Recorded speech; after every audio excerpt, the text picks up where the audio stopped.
ಎಲ್ರಿಗೂ ನಮಸ್ಕಾರ. ದಿನಾಂಕ 31/1/2026. ಎಲ್ಲರಿಗೂ ನಮಸ್ಕಾರ. ಪ್ರತಿದಿನದ ಅಡಿಕೆ ಮಾರುಕಟ್ಟೆ ಬೆಲೆ ತಿಳಿಯಲು ಹಾಗೆ ಕೊಬ್ಬರಿಯ ಮಾರುಕಟ್ಟೆ ಬೆಲೆ ತಿಳಿಯಲು ನಮ್ಮ ಯೂಟ್ಯೂಬ್ ಚಾನಲನ್ನು ಸಬ್ಸ್ಕ್ರೈಬ್ ಮಾಡಿ, ಹಾಗೆ ಫೇಸ್ಬುಕ್ ಚಾನಲನ್ನು ಫಾಲೋ ಮಾಡ್ಕೊಳ್ಳಿ, ಇನ್ಸ್ಟಾಗ್ರಾಮ್ ಪೇಜ್ ಕೂಡ ಫಾಲೋ ಮಾಡ್ಕೊಳ್ಳಿ.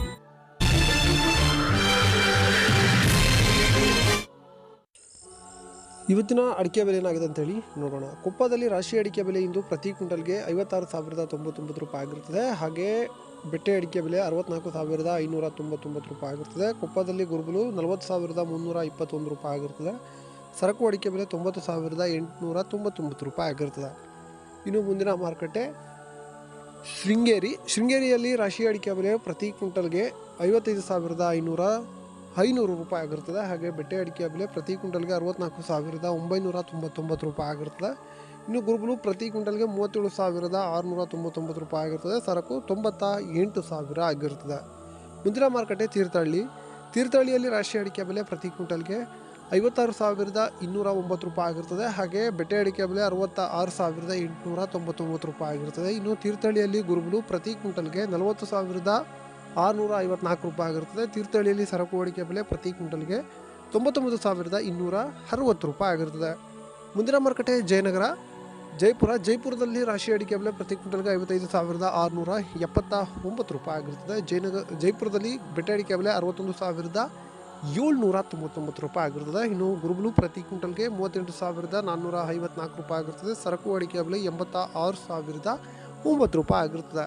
ಇನ್ನು ಸೊರಬದಲ್ಲಿ ರಾಶಿ ಅಡಿಕೆ ಬೆಲೆ ಪ್ರತಿ ಕ್ವಿಂಟಲ್ಗೆ 54,599 ರೂಪಾಯಿ ಆಗಿರ್ತದೆ. ಹಾಗೆ ಸೊರಬದಲ್ಲಿ ಸೆಕೆಂಡ್ ಬೆಟ್ಟೆ ಅಡಿಕೆ ಬೆಲೆ ಪ್ರತಿ ಕ್ವಿಂಟಲ್ಗೆ 38,009 ರೂಪಾಯಿ ಆಗಿರ್ತದೆ. ಸಿಪ್ಪೆಗೋಟು ಪ್ರತಿ ಕ್ವಿಂಟಲ್ಗೆ 20,313 ರೂಪಾಯಿ ಆಗಿರ್ತದೆ.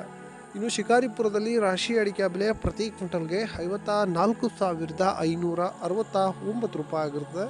ಹಾಗೆ ಶಿಕಾರಿಪುರದಲ್ಲಿ ಬೆಟ್ಟೆ ಅಡಿಕೆ ಬೆಲೆ ಪ್ರತಿ ಕ್ವಿಂಟಲ್ಗೆ 40,029 ರೂಪಾಯಿ ಆಗಿರ್ತದೆ. ಇನ್ನು ಮುಂದಿನ ಮಾರುಕಟ್ಟೆ ಹೊಸನಗರದಲ್ಲಿ ನಿನ್ನೆ ರಾಶಿ ಅಡಿಕೆ ಬೆಲೆ ಪ್ರತಿ ಕ್ವಿಂಟಲ್ಗೆ 56,199 ರೂಪಾಯಿ ಆಗಿರ್ತದೆ. ಹಾಗೆ ಹಳೆ ರಾಶಿ ಅಡಿಕೆ ಬೆಲೆ ಪ್ರತಿ ಕ್ವಿಂಟಲ್ಗೆ 60,170 ರೂಪಾಯಿ ಆಗಿರ್ತದೆ. ಇನ್ನು ಹೊಸನಗರದಲ್ಲಿ ಕುರುಬಲು ಪ್ರತಿ ಕ್ವಿಂಟಲ್ಗೆ 39,399 ರೂಪಾಯಿ ಆಗಿರ್ತದೆ.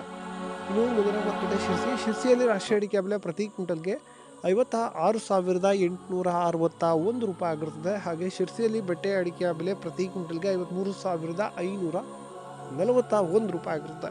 ಸ್ನೇಹಿತರೆ, ಇವತ್ತಿನ ಅಂದರೆ ಶನಿವಾರದ ವಿಡಿಯೋನ ಲೇಟಾಗಿ ಹಾಕಿದ್ದೇನೆ, ಸೊ ದಯವಿಟ್ಟು ಕ್ಷಮೆ ಇರಲಿ ಅಂತ ಹೇಳ್ತಾ ಇವನು ಇಲ್ಲಿಗೆ ಮುಗಿಸೋಣ. ಸಿಗೋಣ ಮುಂದಿನ ವಿಡಿಯೋದಲ್ಲಿ. ಎಲ್ರಿಗೂ ನಮಸ್ಕಾರ. ಮತ್ತೆ ಭೇಟಿಯಾಗೋಣ. ನಮಸ್ಕಾರ. ಏನಂತೀರಾ?